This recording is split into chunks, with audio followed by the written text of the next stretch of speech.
Welcome to the Mindful Mama podcast, where you can learn to be a nice, awesome mom. You're listening to the Mindful Mama podcast, episode 77. Today we're talking about the 5 rules of parenting. Welcome to the Mindful Mama podcast. Here it's about becoming a less irritable and more joyful parent. At Mindful Mama, we know that you cannot give what you do not have, and when you are thriving and when you have calm and peace within, then you can give it to your children. I'm your host, Hunter Clarke-FIELDS, Mindfulness Mama Mentor. I coach overstressed moms on how to cultivate self-awareness in their daily lives and take family and life to a new level of awakening. Ta-da! I've been practicing yoga and mindfulness for over 20 years. I'm the creator of the Mindful Parenting course, which is coming up soon, you guys, in September, October. And I'm the mom of 2 girls, ages 7 and 10. So I am so grateful that you are here, dear listener. Today, we are very lucky to have on again my very special friend, Carla Naumburg. Hello, I'm your special friend, and I am here to talk to you about special things that special friends talk about. Hi, Carla. You crack me up. Oh, my God.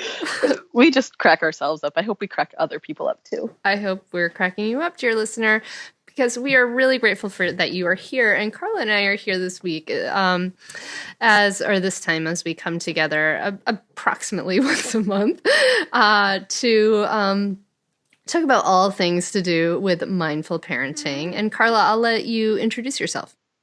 Sure. My name is Carla Naumburg, and I'm a clinical social worker. I have a practice where I work primarily with parents outside of Boston.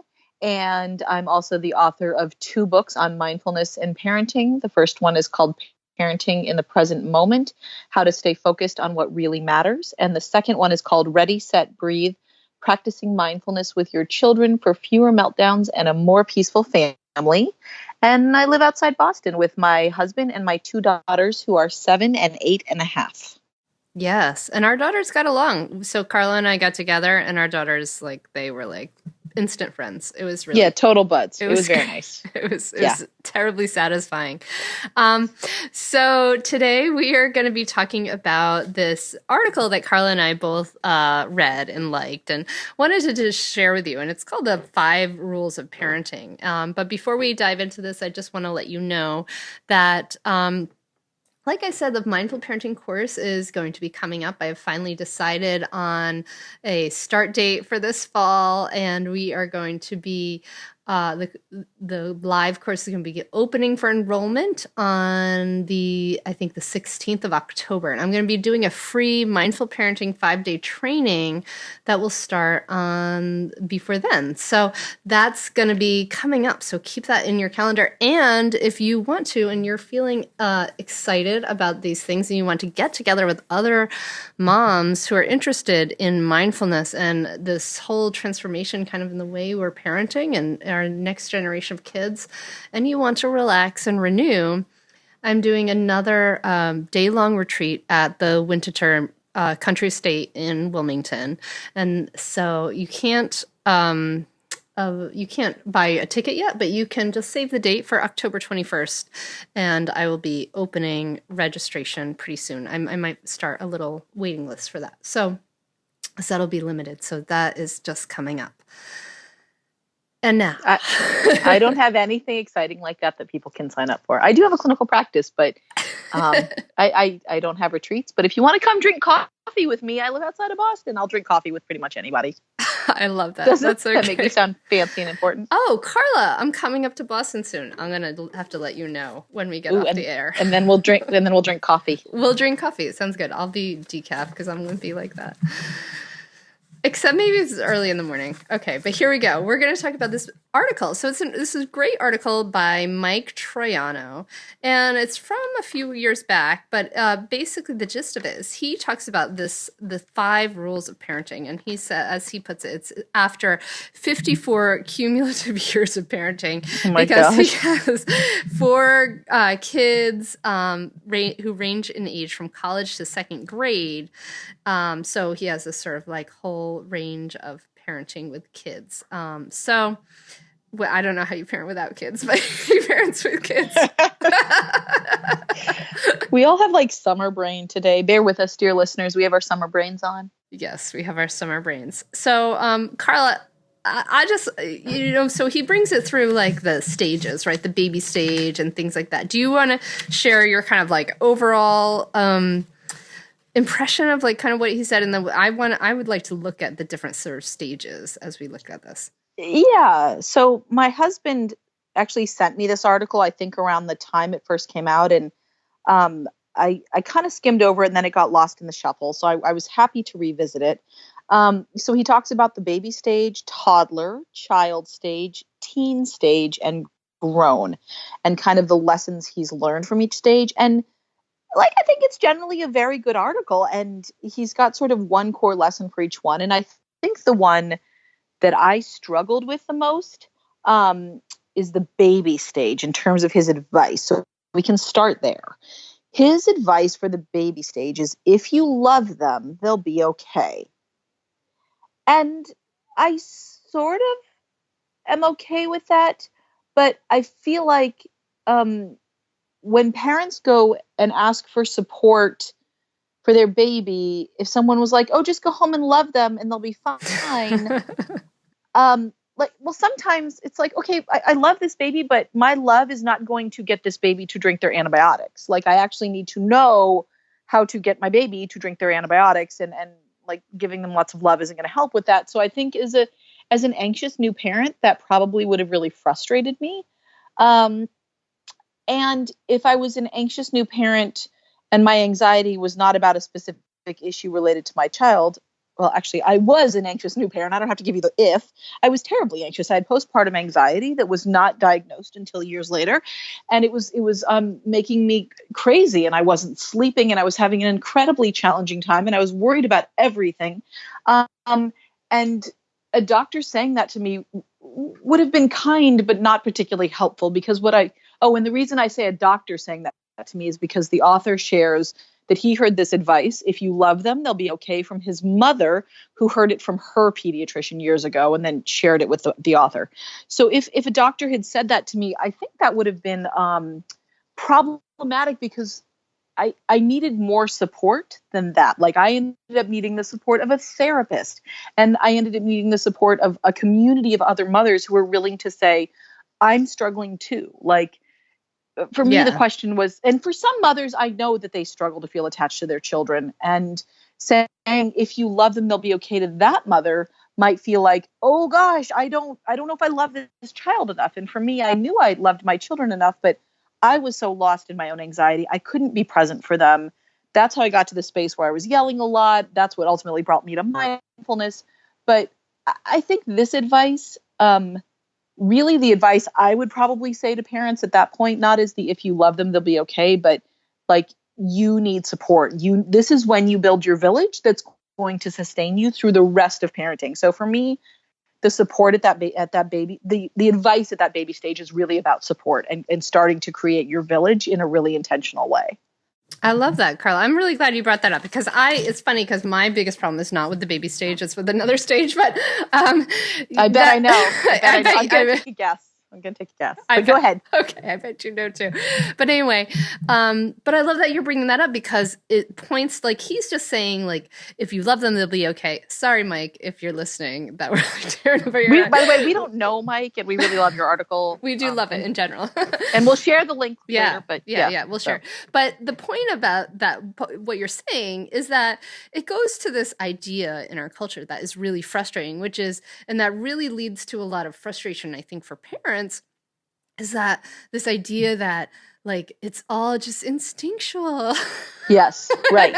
That too. And I feel like that it's kind of like the same thing, and that I feel like that idea is kind of really harmful, because, you can love your baby, but you can still get, like, enormously triggered. You can love your baby and still, like, not know how to, like, swaddle a baby and soothe them. You can love your baby. Like, you can have all this love for this child, which is, hopefully you have that kind of, so sometimes you don't have that attachment, but, like, you can have all these things and still not have, a lot of like, there's really skills that you need. Yes. Like, there's specific skills you need. You need to know how to like swaddle. You need to know how to soothe. You need to know how to like take care of yourself in a really deep way and know how important that is before you go into this thing.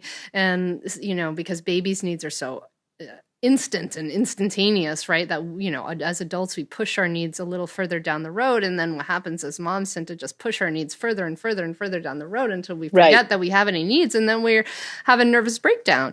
And it's crazy. So it's not enough. Like, if you love them, they'll be okay. Yeah. And the other thing that I think about that, I think this is a thing that happens to you when you become a social worker, as your brain automatically goes to these like worst case scenarios, is I'm always like, yeah, but what if your baby's not okay? Like, what if your baby gets really sick, or your baby has some sort of disability or illness that they develop, or God forbid, what if your baby dies? Does that mean you didn't love them enough? Like, I could really go down a very not helpful rabbit hole with this that I know is not what the author intended. My guess is, from reading this article, which in general is very kind and supportive of other parents and not at all shaming, is that what he intended was to calm parents down. And my guess is that what he was trying to say was, you don't have to get everything perfect. And the likelihood that you will really screw up your kid is unlikely if you love them. And I think probably what he meant by if you love them is if you sort of show up for them, it's going to be good enough. And I think that's probably what he meant. And I have to say that in most situations, that's generally true. Like, if you show up for your kid and do the best you can, in most cases, you're not going to break or ruin your kid. Children are resilient, and really that connection with us is fundamentally what they need. But I think for me, just reflecting, clearly it triggered me a little bit reflecting on my own baby stage experience, because it was such an incredibly hard time for me. Yeah. And it is interesting because I did actually I came at it from like, the message was sort of like, just try to like have less anxiety. Like, I think his intention was really to help us have less anxiety, which is really helpful, but then if maybe it doesn't land that way. So I guess maybe the consensus is like, yes, you have to love them, but like you also have to love yourself. You also have to have some skills, and and maybe it's a lovely, beautiful sort of big picture thing, but it's okay to, it's not enough. Like, actually you need more than just love. You need like what you said, that support, that community, you really need that. The more and more I look at like parenting, I think it's crazy that we do this on our own in these little houses, like when not connected to our families and not, like in other cultures, like you just pass that baby off to an auntie or someone who's just hanging around with you, like, and the idea that it takes a village. I mean, can you just imagine how nice that would be to like be like, I'm just in this village and there's a bunch of people around and I need a break from this baby, and you don't feel like you're an insane person or a bad mother for needing a break. You just go and find someone and take a break because that's normal. No, I agree. But now I think this is a good time for me to guess. Oh yeah, which stage. Guess which one. I think you had a problem with the toddler stage. Let me see. That was the intersection of love and fear is respect. Yes, this is true. Toddler stage is where I have the most underlines and the most notes. So when I was reading that, I was like, oh, Hunter's not going to like this. So what he says about the toddler stage, his sort of headline rule for that is the intersection of love and fear is respect. So Hunter, please go ahead. Okay, so this bothers me on so many levels. I know. I mean, like, first of all, like, being a toddler is scary enough. Like, you just have no control over your world. Like, everybody's telling you what to do. Like, you don't, the only thing you have control over is maybe what you put in your mouth, if that you have control over that, and, like, when you poop. basically as a toddler, like these are your big areas of your control, and like the world is humongous and there's all these adults and it's kind of scary. So I just feel like this idea that as adults, as parents, that we should be putting more fear into their world is really misguided. I think that's really misguided, because the fear, this idea of fear is like, yeah, your child should be a little afraid of you. It's crazy, because fear puts your child right into that fight, flight, or freeze stress response. And so they're in their stress response in the brain. And then when anybody who's in their stress response, it cuts off access to like the more developed parts of the brain that can learn and grow and change. They might change a behavior quickly because they're scared, but they're not learning the lessons you want them to learn. They're not learning how to do anything intrinsically.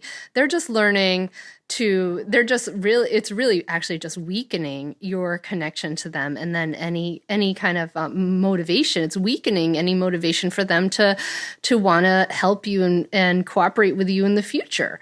I mean, I really think this. So he says, like, he gives this little scenario, which like, drives me bananas. He says, they will, let me here it is. So he says, they will ask for something you don't want them to have, and you will say no. They will not like this. Then they will stop liking you immediately. Well, yeah, okay. So they will cry softly at first, and then they will, with gusto, they'll scream and howl, blah, blah, blah. But if you teach them right then and there what no means, you teach them what no really means, which I agree. Like, you should hold your boundaries, but you can hold your boundaries without instilling fear in your children. And so then he writes, from that point over, no will mean yes, but after a good loud cry. So I agree with him on that. Like, you should definitely have boundaries, but you can hold your boundaries with kindness, right? And then he says that add some fear into the equation, and he talks about this idea. If Olivia is playing in the corner and I say, come here, and she doesn't, I'm going to ask nicely again just to make sure she heard me. And if she did and she's not coming, I'm going to say, Olivia, this is all in caps now, come here, in a way that lets her know she better come now.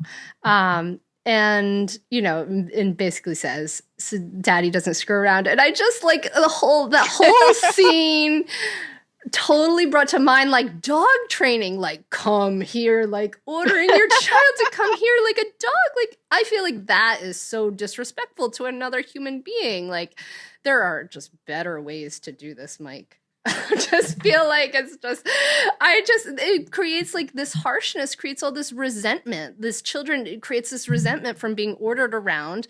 And so if these kids have this resentment with them from being ordered around their whole life, then when they're teenagers, they're not going to want to listen to you. They're going to want to rebel against you. I don't know. That's my beef about this part. It just drives me bananas. Here we go. The minute I read that paragraph, I was like, oh, we're going to be talking about this. Okay. So I have I have all the thoughts about this. Let's see. Number one, first of all, I totally agree with him that you have to, the toddler age is when we as parents need to learn to choose our words and our threats carefully, because there are times when we say, if you throw one more candy bar or whatever it is, we're going to leave the grocery store and go home without anything. And like, don't say that if you don't mean it. And yes, there are times when that is absolutely appropriate to say, but don't say it if you don't mean it. And if you say no to a child, like, just say no and stick with it. And there are times as my daughters have gotten older where I have said no to something and they have come back to me with a reasonable, thoughtful reason, which they can share with me in a calm manner. And I've said, you know what? You made a good point and I'm going to change my mind. But that's different from a kid having a giant meltdown and then the parent not being able to tolerate the meltdown. And so the parent gives the child what they want so the child will stop freaking out. That's a problem, right? Because the kid is learning that the way they get what they want is by losing their, am I allowed to swear on this podcast? Let's go with no for now. All right. Losing their little poops. So anyway, I think that part about setting boundaries is important, but I agree with you. There's a way, like there are literally times when I will be holding my sobbing child. She is so angry at me because I've said no, but she's still in my lap and I'm still saying to her, I know you're upset with this. I know you're unhappy about this. I'm not going to change my mind. And in my mind, that's a kind way to set a boundary. Now, in all honesty, there are times when I'm like, stop it, no. And if you ask me again, you're going to your room. And so I think the difference between those two things is the key point. Now, and I'll tell you why. So in this article, the author says that he will intentionally sort of ask twice and then snap at his kids. Now, in the grand scheme of parenting, is that the worst parenting move ever? No, of course not. Is it the most skillful one? Of course not. So no, for him, it works and he intentionally does it. Fine. My goal as a parent is to not do that. Are there times when I do it? Absolutely. So I think the interesting question here is, if it is your goal not to snap at your children and bark orders at them, and you find yourself doing it more often than you'd like, how do you stop that? Mm-hmm. Yeah. Like that's the interesting question. And that's where, ta-da, mindfulness comes in. Also, getting enough sleep is a huge part of this that many parents sort of disregard. And I know we have listeners who are like, oh, honey, I would love to sleep if I could. I would also love to have like a unicorn in my front yard. And those two things are both about equally likely to happen. But and in that case, if you're just too tired or maxed out or stressed out for reasons beyond your control, all you can do is have compassion for yourself and try to figure out a way to like get some sleep. But I think that, with this guy, clearly for him, that's an intentional choice to snap at his daughter. And he does say, too harsh. Well, you're free to raise your kids your way. But I think the point is he wants his kids to take him seriously. He wants his kids to know that he means what he says. And I think we can all agree with that. I think that, there may be sort of kinder, more gentler ways to approach it. And the question is, do we as parents have sort of the calm equanimity, peace of mind to be able to behave in a kinder, gentler way when we want to? Yeah. It all comes back to like you're being able to choose that. Yeah, exactly. Being able to choose to be less reactive and being able to choose to be, use more skillful language. Maybe you don't have more skillful language, then, right. and you just in this. And the thing is, it's so hard because we've been trained to we grew up maybe with orders and threats. So, when you get to be a parent, you've got like 30 years of practice in this sort of one way of responding. And so in your brain, it's literally like, it's, the neural networks, like it's literally like there is a groove that is much easier than for those neurons to connect in that particular pattern to be reactive and snappish to your kids, to kind of react in that harsh way. So then when you practice to maybe introduce a pause there and see what that pause, even just trying to introduce that pause, like it's like you're trying to like bushwhack a path through the woods, it totally. Takes so much. It's hard. It takes so much practice. And I'm so glad you brought up that self-compassion because, so we're, here we are saying like, oh, Hunter and Carla are saying like, that's not such a good idea. And a lot of the listeners will, the listener, you might fill it in your mind that, oh, I'm a bad parent if I snap at my kids. You're not. It's about when we get to these points, like we have all these years of practice and years of habit. It's so hard. So it really is about self-compassion and like coming into a more compassionate place with yourself. Like I have intentions to not snap, but I did anyway. Okay, I'll try not to be doing it. And I'll practice it, begin anew and start again in the future. And we talk about all of this in mindful parenting to sort of the nth degree. I mean, this is like there's a lot of work packed in this tiny little thing, right? Like, how do you not snap at your kids? And I think the most powerful part of self-compassion for me is that one aspect of it is sort of reminding yourself of what researchers are calling, quote, common humanity, which is just reminding yourself this is hard for everyone. This is hard for me. It's hard for you, Hunter. It's hard for the author of this article. It's hard for all of us. So when this parenting stuff, whether your child is a toddler or teenager, when you're triggered by it, try to remember it's hard for all of us, and it's okay. And I think this is where we just have to keep coming back to, you don't have to be a perfect parent. And yes, you can snap at your kids, and it's not ideal. It's not what any of us are going for, and it's going to happen. And we keep working on it. Mm-hmm. Sometimes the idea of the sort of like bank account is really helpful. I think when it comes back to some of these things, like I really like that idea of the bank account. And the idea of the relationship bank account is that, with your kids, you want to have as much maybe attunement and connection as possible, right? You want to be depositing in that bank account as much as possible. Like when they're a toddler, you may be wanting to say, instead of saying, don't do this, don't do this, don't do this all the time, you might want to say, hey, cabinets stay closed, or, find some other language, and just trying to be depositing in that relationship as much as possible with kindness, with snuggles, with real connection, with all that stuff, with appreciating things they do right, thanking them for things they do right, all that good stuff, so that when you snap or when you have to, create a boundary and you have to maybe take a deposit out of that relationship bank account, there's still plenty left over. Right. Yeah. Yep. I love it. Totally. Meanwhile, the kids are just pulling everything out of the account, running off to the toy store, buying all the toys. And you're like, really? Oh my God. So we started this thing with our kids, like we're doing FamZoo. Here's a plug here. FamZoo. So this is like a little plug now, I guess, for them. But what they do is it's like a prepaid credit card for your kids.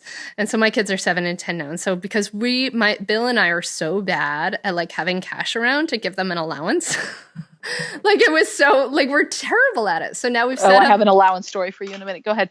So we set up this thing, and it's great because we set it up so it automatically deposits into their account every week, their allowance.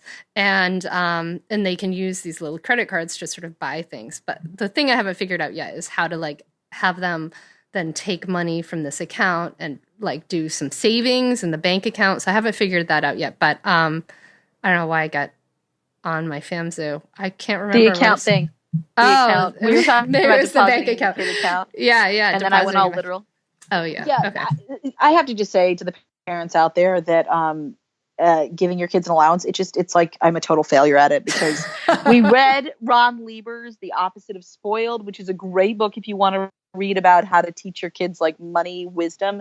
And then I was like, we're doing the allowance and we're going to set it up so you put a third in savings and a third for spend and a third for donate. And I bought all the little things, and they're gathering dust in the back of my closet. And we keep forgetting. And then finally my dear mother-in-law was like, the kids keep talking to me about the allowance you're not giving them. And I'm like, I know, I forget every Sunday. So she bought this little like allowance kit for us, which I still haven't assembled. So this is not a story that ends well with me. It's just, I still don't, we're not doing it. And eventually we will. That's all. The end. In a few months, we'll have to like come around to an update on that. See how it's going. We'll let you know, guys. We're experimenting for you if you have younger children. Because we are in the child stage, Carla. We are in the child stage of this article. So I resonated with this part. And the part that, so he describes this from around age 4 to age 12 as the golden time. So I'm gonna disagree with his timing a little bit. I think the golden time starts when you're young. Oh wait, these are two different things. Hold on. I would say the golden time for kids is about age 5 to 12.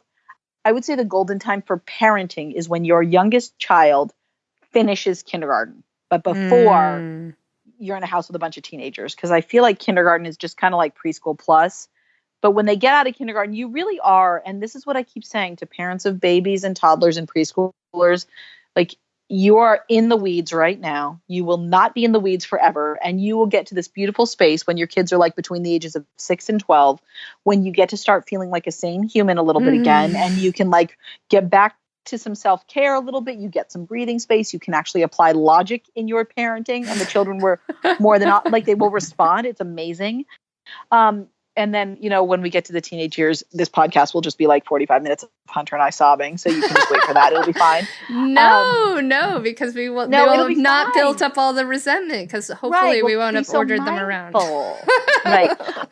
But I do agree that this is a good time when your kids are like funny and cute and smart. And if you're at home going, oh my gosh, no, mine are not, they're total monsters, and we're like struggling through the summer. Yeah. I'm not saying every moment. I'm just saying there are more moments of funny, cute, engaging, talkative. There are still horrible moments, and that's reality. But there are more moments. And so he makes this point that he says one thing that I think is really lovely. He says, your job is not to turn your children into the person you always wanted them to be. It's to help them become the best version of themselves they have the potential to become. And I actually thought that those were probably my two favorite lines. That's interesting because I totally circled your job is not to turn them into the person you always wanted to be too, because I totally agree with that. And I love that. But actually, I have a slight problem with it's to help them become the best version of themselves they have the potential to become, because I feel like there's a little bit of that, like, I don't know, I feel like so there's some of that like achievement kind of stuff in there. There's a little bit of Tiger Mom stuff in there where like they're not okay yet. They're not full and complete. They're not whole human beings yet. And really, I think it's helpful to have a shift in parenting to see, instead of seeing your kids as not enough yet, right? Because they're young, I really think it's really valuable to just shift towards this idea of like, it's more our job to love and accept them exactly as they are. And then let them become whoever they become. That's great. But it's not like, I feel like to become the best version of themselves they have the potential to become implies like, you know, a lot of, you know, maybe some like tutoring and a lot of like let's do 5 activities because you could potentially become this or that or that. And I feel like it's more, the problem most adults have is that we don't accept and love ourselves exactly as we are, and that hampers us in so many ways. It hampers us from doing things we want to do and to becoming, fulfilling maybe our own potential, right? And so if we can instead shift our mindset as parents to accepting them, loving and accepting them exactly as they are, even with all their warts, even with their unskillfulness and their immaturity. I'm picturing a kid with a lot of warts now. Sorry, like metaphorical warts. You know, then that's really the best thing we can give them. That's my take on that. I agree. And I find that in this age, like, there is a big push coming from my children, and I see this in other kids this age. There is that push of wanting to become. Like, you know, this is this place where they're very much in this middle ground where they've got one foot firmly in the past, in the very young child experience, and one foot that I'm like, oh dear Lord, are you already a middle schooler? Like, stop, please. Like, you know, my kids just yesterday, Monday, they were home and we were hanging out all day, and I was working and listening to them play. And in 1 minute, you know, they've got like baby dolls and they're putting them to sleep in a way that was very much preschool style. And it was adorable and I loved it and I wanted to keep them there forever. And then the next minute they've pulled out their Lego sets and they're building a self-driving Lego car. And I was like, oh my God, the future is here. And then their Lego girls start having a conversation about wanting to impress boys. Oh my gosh. And I was like, why don't the boys have to impress the girl? And I like couldn't stop myself. But, you know, there is this sense of wanting to, like, my daughter just, you know, I took my girls to see the college where my husband and I went to school. And when we went to visit the campus, we're walking around and they're like, so what do the kids do when they're not in school? And, you know, when they're not in classes, do they go to parties, and what do they wear to parties? What do you do at parties, and why do they drink alcohol? And do you think I'm going to do these things? And so there is this constant pull. I find, like, I am finding myself wanting to be in the present with them and wanting to really like enjoy this period, because I am finding this age to be much easier and more enjoyable than any other stage I've been with them in. And I find they're constantly pulling me to try new things. Like, they're asking to do after school things they never wanted to do. And so I'm trying to do this balance of wanting to stick with them, meet them where they are. Yes, I'll sign you up for soccer. You can try that out. But like, hey, kiddo, calm down. You know, we'll get to college right now. You can just be here now. So I find that there's this sort of seems like this natural developmental push that fortunately seems to be happening at a rate that I can most of the time keep up with. But they're curious. They're so deeply curious about what's next. that I think trying to support them in their curiosity while also balancing that with like, hey, things are okay the way they are. That's a challenge for me. It's an ongoing challenge. Yeah, no, I agree with you too. Like I'm seeing that in my daughters too, especially like my 10-year-old. She's like, can I do swimming? And can I do this? And I want to do this. And I have to be like, okay, like let's Yes. try to, we want to balance that. Absolutely. And the other thing I really loved about what he said about the child stage, and I agree with you guys, like Carla's totally right. It gets better, and this is a more golden time, but there are still a lot of challenges, and hopefully like we are kind of building that bank account, right? Through our presence and like skillful language, and we're trying to like deposit in that bank account, so we get to this stage and they have some regard for your needs and things like that. But I really thought this was a good line too that I circled and underlined.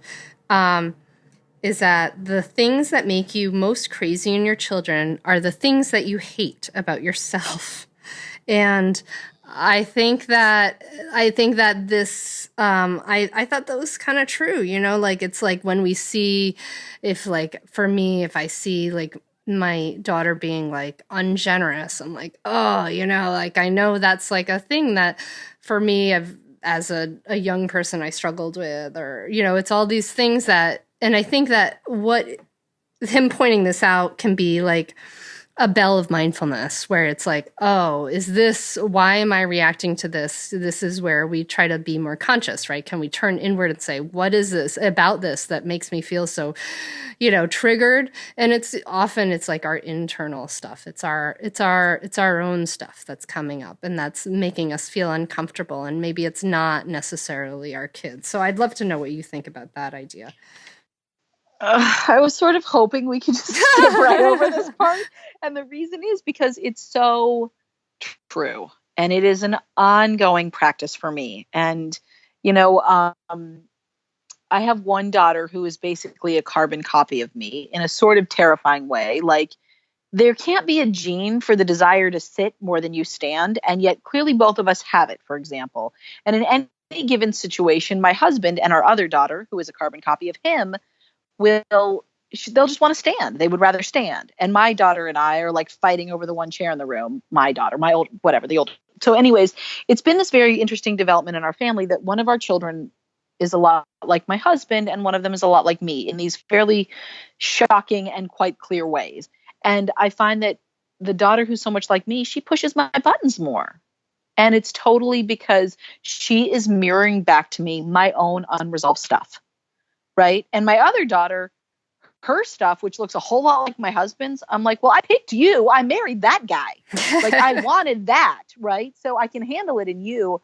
And so my older daughter, it is an ongoing practice for me to notice this and try to notice my triggers and become aware of them and try to become very clear about the ways in which she's triggering me because I haven't dealt with my stuff yet. And it is an ongoing practice of acceptance and self-compassion and trying to be really present in the moment so I can get some clarity on what's going on so I can understand, is this about her or is this about me? And sometimes the situation is about her, but the response I give, that's 100% about me.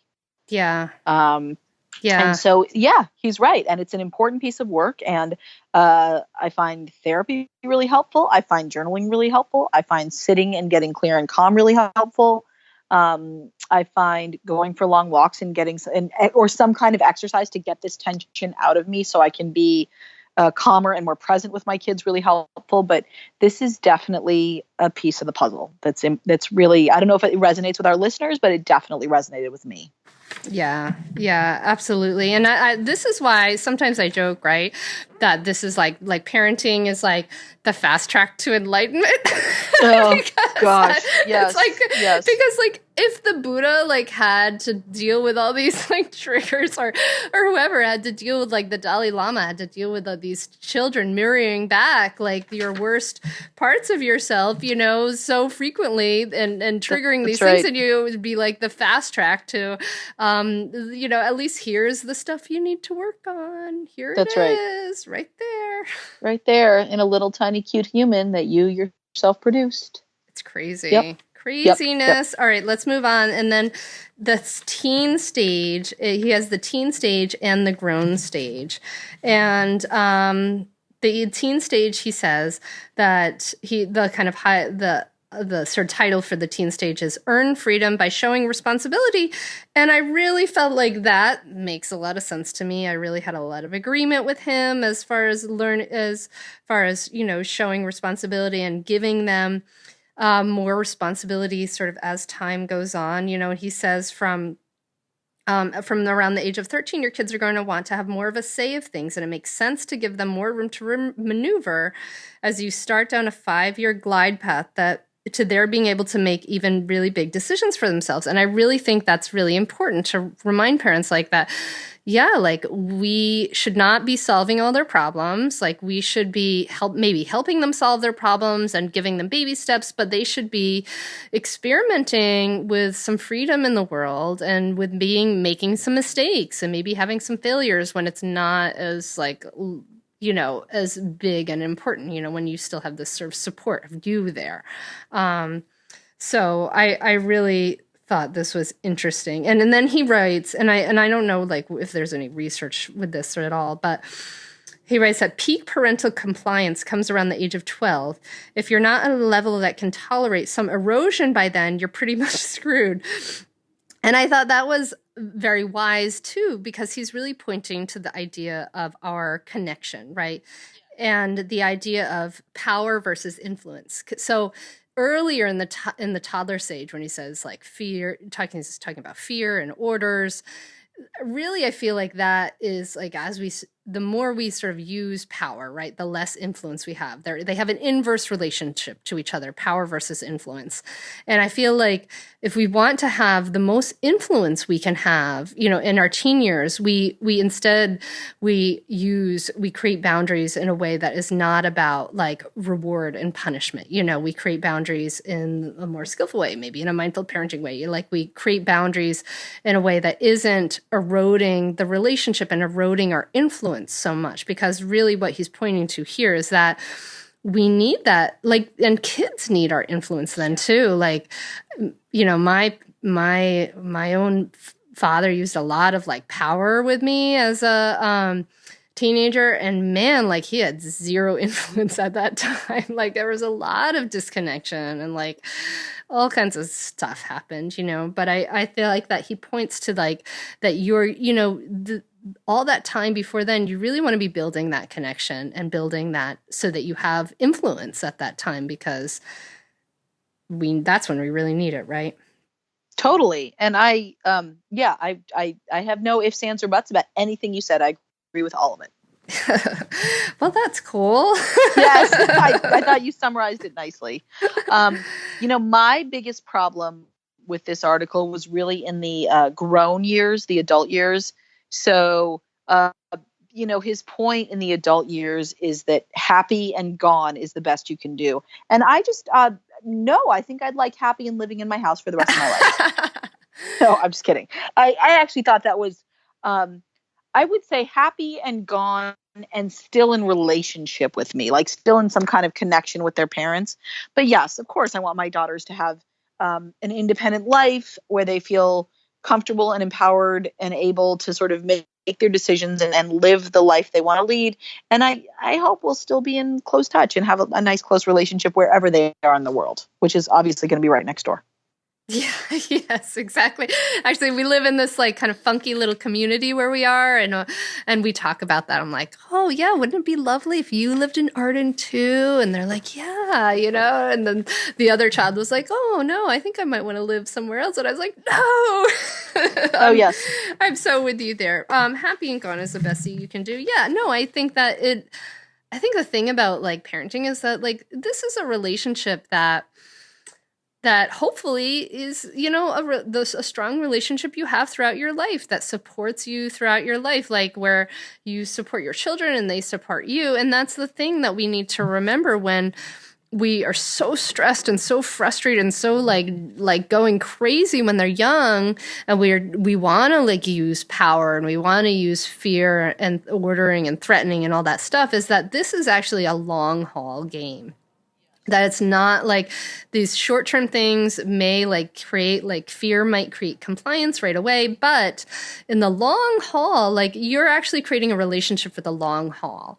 And it's my husband actually is really skillful at reminding me about this sometimes, because I get really to be like, oh, I wasn't respected, and I get this whole like reaction, like so much like my parents, and I'm like, oh, well, they shouldn't have this if they do this, you know. I get into this sort of threatening mode, and he's incredibly skillful at reminding me, like, is that worth your relationship with your child? And I'm like, no, I guess not, but you know, like I'm still kind of annoyed, you know. But it really is the question to consider, right? Is like, this is sort of a long relationship, right? The thought I want to leave listeners with is, you know, I am aware that we may have listeners in a variety of stages of child rearing, whether their kids are quite young or a little bit older, but I know that even at times when I felt like I'd been yelling at my kids so much during their toddler and preschool years, I was like, the research says their brains are most malleable until the age of 3. And then after that, it doesn't matter anymore. And I've already broken them. And I just want to say, like, it's not true. And it is never too late, no matter how old your children are, to start to behave in the relationship the way you want to. And yes, it's hard. It's a path. It's a journey we're all still on. And you need support, and you need information, and you need wisdom, and you need guidance.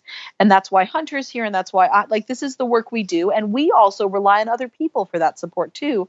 But it's never too late. And when I talk to parents who really feel like, my kid is 10, my kid is 15, my kid is 25, and I feel like I've missed the boat and it's too late, I don't want anybody to feel that way, because think about a relationship in your life where the other person may not be behaving the way you wish they would, or may not be interacting with you or engaging, or just being in the world the way that you wish they would. How great would it be if they started something different now?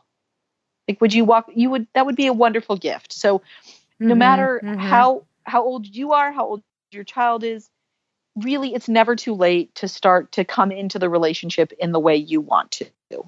Yeah. And so even adults. Oh, absolutely. And awesome. I took a mindful parenting class early on when I was learning about mindfulness, and there were parents in there who were raising their grandchildren. There were parents in there who were trying to come into a different relationship with their adult children who were in their 20s and 30s. And it was so eye-opening for me, because I was struggling with like a 2 and a 3-year-old to see like, oh, this really is a long game, and I will be learning and growing in this relationship for the rest of my life, God willing. Yes. Yeah. Well summed up, Carla. Thank you. Very, very nicely done. So we have come to the point in our conversation where Carla and I, we like to share our parenting, quote unquote, wins and fails. Challenges, whatever you want to call it.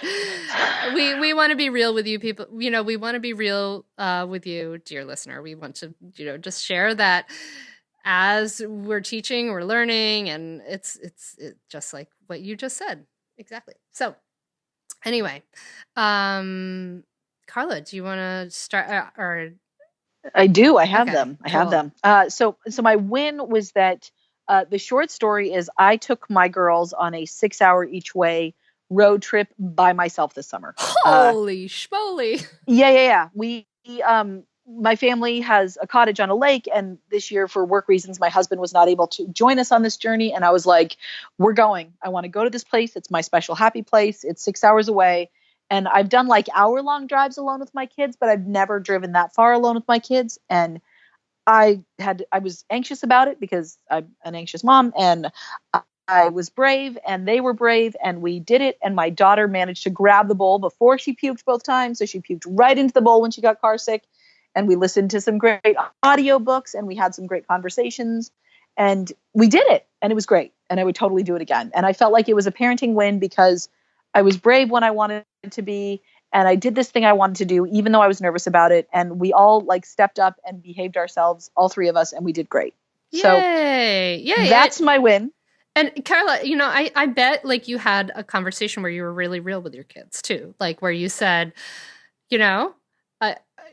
I have never done this before. You probably expressed some of your worries and you asked them for help. I bet. So yes, I did a version of that. So I didn't say I've never done this before because I try to not put more on them than they can handle. I want to be like sensitive about not freaking them out.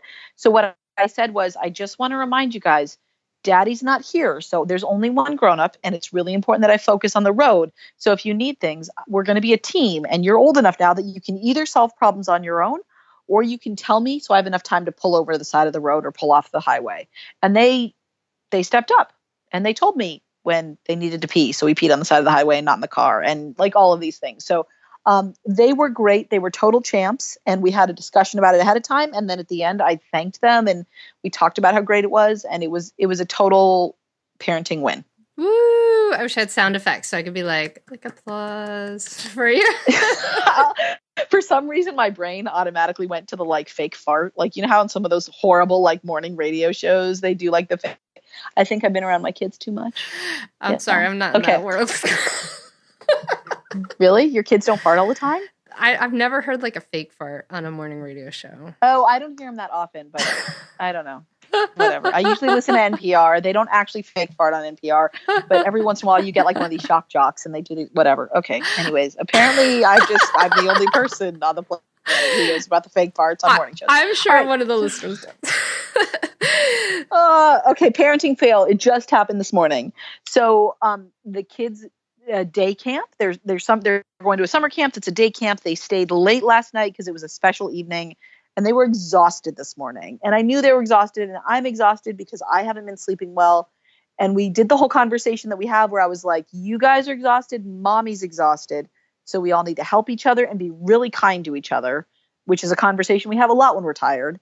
And then I blew it. We were in a cafe getting breakfast before I put them on the bus back to camp. And my daughter was exhausted and she couldn't deal with taking the napkin to the garbage can, even though she was already walking to the garbage can with her cup in her hand. Like the possibility of also picking up a napkin at the same time and walking that over was like more than her little brain could handle. And she's like, that's my sister's napkin. I'm not taking that. And I totally used fear on her. I was like, if you don't put that napkin in the garbage, you're not going to special night at camp next summer. Everything about this is a poor move. Everything. First of all, like threatening doesn't help. She was already freaking out. I'm not actually going to I'm not going to remember today next summer when she's like, can I go to special night? I'm not going to be like, no, remember a year ago when you would and it was like this total standoff where we were like, who's going to buckle? And I'm staring at her and she's staring at me and the napkin is on the table between us. And like, people are kind of looking at us. And my older daughter is like, are you kidding me with this? And finally she like looks at me with these beady eyes and like reaches her hand out really slowly and picks up the napkin and like stomps off. And I had a brief moment of like, yes, I won. And then I was like, oh no, I won nothing. Like nobody won in that interaction. That was a terrible interaction. And I felt bad. And I said, I'm sorry I snapped at you. Like, I know you're tired. I'm tired too. And she then apologized for like being annoying about it. She said, I'm sorry I instigated you, which isn't exactly what happened, but I thought it was a nice attempt to use the word. Yeah. Vocabulary word there. Yeah, totally. And it was just a poor parenting moment. And I apologized and I gave her a hug. I still find it obnoxious that she did not want to carry the napkin, but I know that her brain was so tired. And so then I put him on the bus to camp and wished the counselors good luck and walked away. Yeah. Well, I think that was great. Like you had this repair moment, and that that was skillful because, it's not like, it wasn't like a straw that broke the camel's back. So that was... but it felt bad. And I realized I appreciate it when I'm super tired, when my husband does extra unnecessary things for me that I can clearly do for myself on a normal day. But when I'm so tired, I just can't deal because my little brain isn't working. And looking back, I really don't think there would have been any problem with me throwing away the napkin because she was just too tired to deal with life. So it's fine, whatever. It's not the end of the world, but that's my parenting fail. And now it's your turn. Okay. All right. So my parenting win, it's funny because in the moment it was like not such a great win. So it felt like it. So anyway, we've been having some challenges with we've been kind of stepping up some of the responsibilities around the house, which happens as your kids get older. Like they just have more responsibilities around the house. So we've been asking them to put away the clean dishes, and we've been asking them to take care of things. And like my big issue is like I feel like, responsibilities come before entertainment, like whether it's losing yourself in a good book or screen time or whatever it is, like you should generally in life take care of your responsibilities for the most part, first before you kind of go off on entertainment, So anyways, we had to have, my husband bravely called a family meeting and we had it on Sunday morning.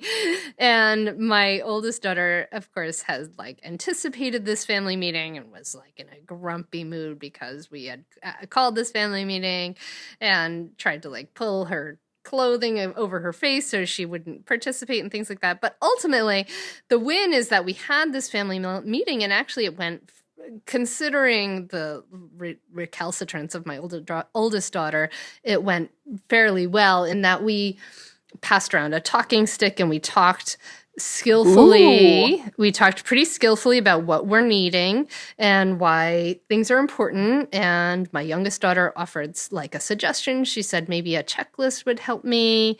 And so we had this family meeting, and basically Bill and I were talking about like, we have these needs. And one of the needs we have is for us to we would like to get along in the house. And we've had a lot of late nights with sort of swim meets. So it's been a little bit more unsettled than usual with some arguing and snarkiness and scornful remarks and things. So we wanted to talk about that. So the win was having this meeting, and actually it was really effective with my youngest daughter sort of right away. She was like, I get it. And she like went and took care of all these responsibilities. And then she was early to go to her horseback riding lesson, which was like being ready, which was like amazing. And then with my oldest daughter, she had like complete like resistance to the whole thing, and she had a big meltdown. And the what happened there is that, well, she had a big problem and there was only so much we could do about it.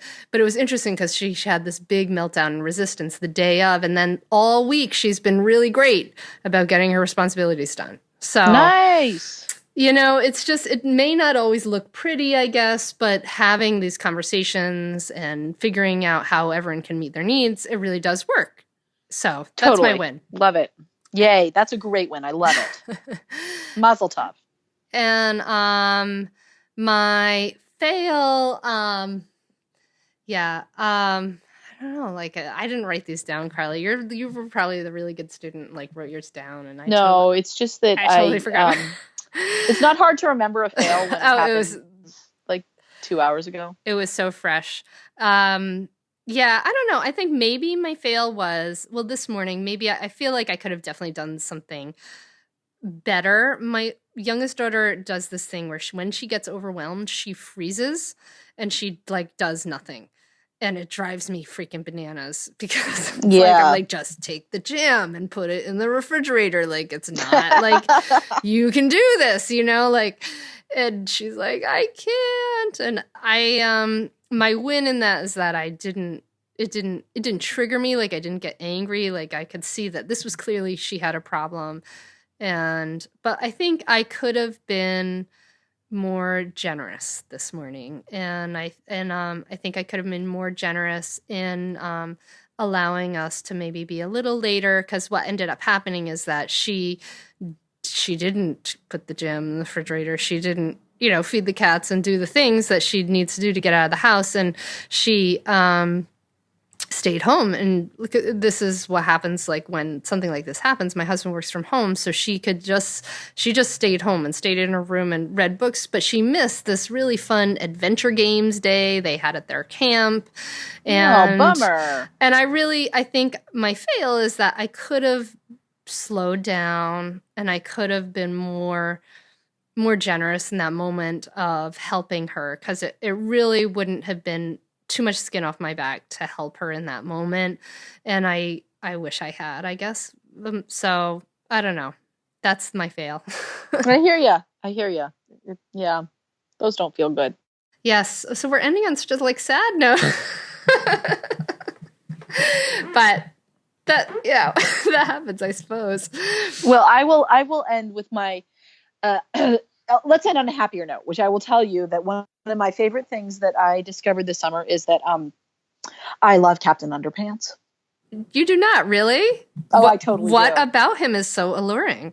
Okay, so first of all, I will forever be grateful to Captain Underpants because he is the reason that my younger child can read. She is very happy to do things on her time and schedule, and she had no interest in reading, and like nothing was moving, and there was no, and she was about to be 7, and she was the only first grader, and blah, blah, blah. And then she discovered Captain Underpants, and literally overnight, I'm not even kidding, she was reading.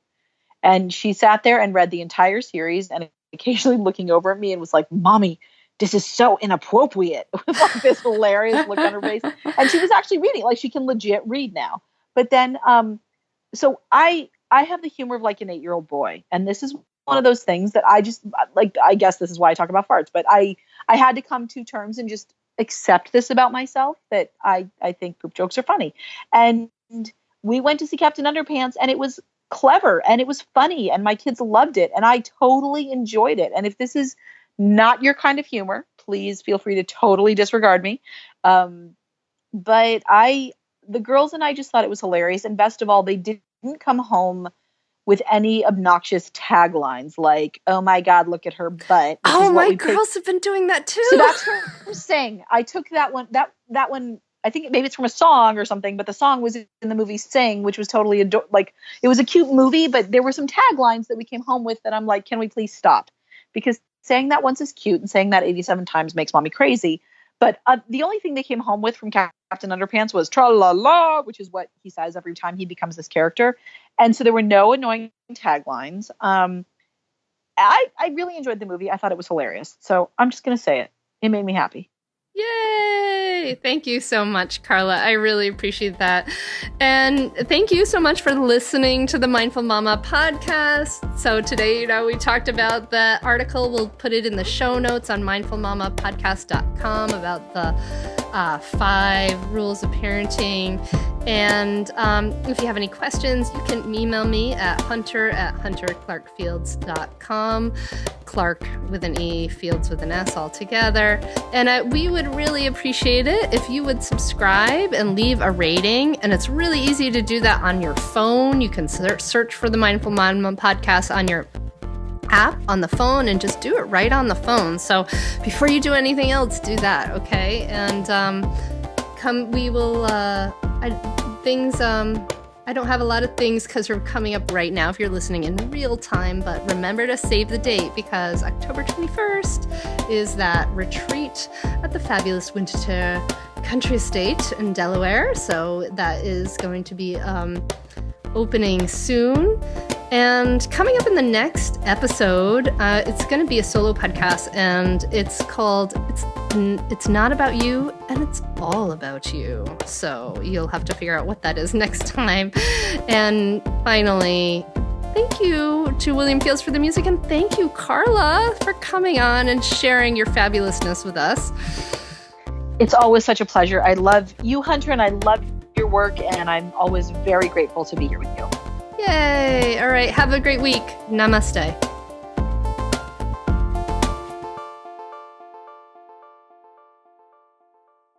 Are you a mom who wants to feel less stressed and enjoy motherhood more? Do you want to be calmer with your kids and be more present for all of your life? I'm a mom who has gone from really being stressed and yelling when my kids were young to having a more grounded, more at ease relationship with life and having more enjoyable cooperative relationships with my kids. And I've shown hundreds and thousands of women around the world how to do this. And I want to show you how to do it too. So if you are currently feeling stuck or stagnant, this is definitely for you. I've created a free downloadable Audible training, Mindfulness for Moms, the superpower you need. And it will show you how to respond rather than react, how to let go of stress and feel more grounded in seconds, how to have a smoother day today and become more present for your kids for a lifetime. To get on this audio training absolutely free, simply visit the website www.mindfulmomguide.com.